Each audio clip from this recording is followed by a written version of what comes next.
Hi, everyone, and welcome to a special edition of Would You Rather Cyber Edition. This isn't your typical security interview. Today, we're diving into the wonderfully weird world of cybersecurity decisions, where sometimes the why behind the answers tell us more than the answer itself. We're here today with Professor Dan Haagman, Jalleh's CEO, to partake in this fun and lighthearted interview.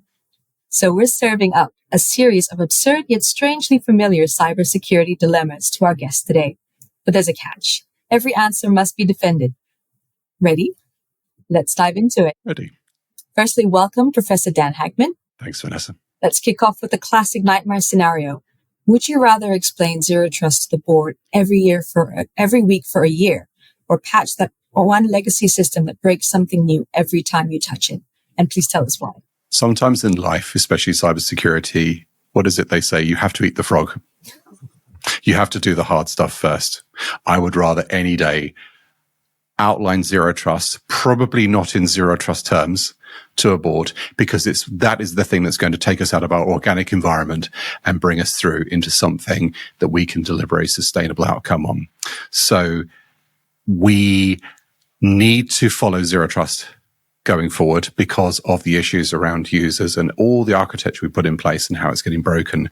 And so many organizations cannot change what they've organically got inside their organization. So yes, absolutely. I'll be talking to the board all day, every day about zero trust, but probably not using those phrases. Next up, communication mishaps. Would you rather accidentally reply to the whole company with a phishing test, or have your CEO post their password on LinkedIn thinking it's a motivational quote?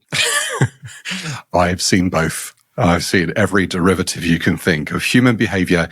I think both have their merits. One has a more severe consequence. But hey, you know something that's really interesting? Sometimes I think it's really good for a CEO to lead internally with their own errors. Why? They set the tone. They set the, almost, dare I say, the bar of permission. You can fail. You can be a human being. It's okay. And more importantly, we will anyway. So why not lead with that? I do it all day, every day. If I error, I will go onto our internal messaging system and I will share that error.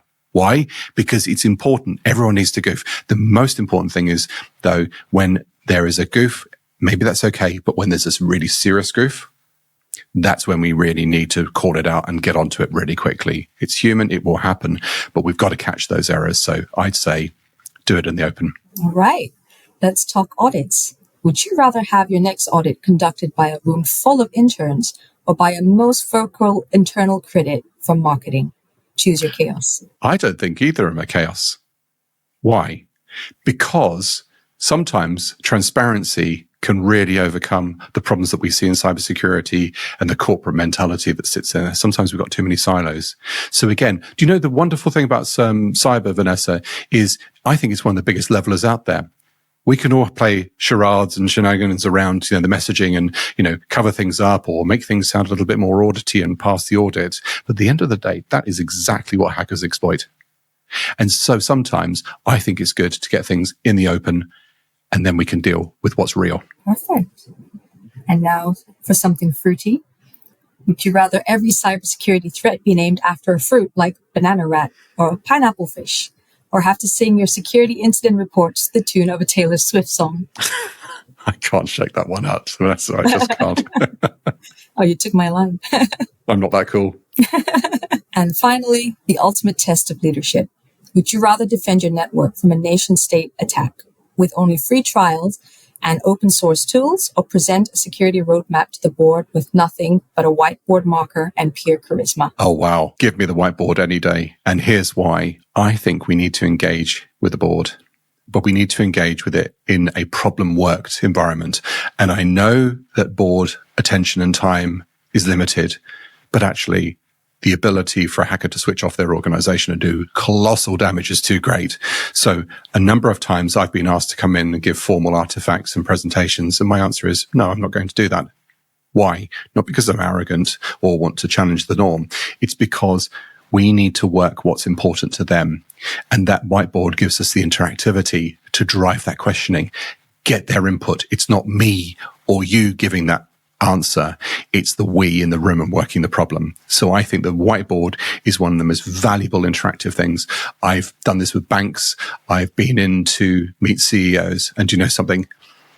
No PowerPoint, no presentations, just working on the whiteboard. It is extraordinary, the collaboration that builds. Thank you, Dan, for playing along and giving us a peek into your decision-making mindset. In cyber, it's not just about making the right call. It's about understanding the trade-offs, the humor, and the human side behind every choice.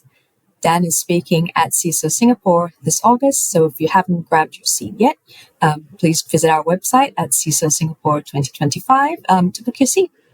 Thank you so much again, Dan. It's been a pleasure, and I'm looking forward to seeing you at CISO Singapore this August. We'll see you there, Vanessa. Thank you.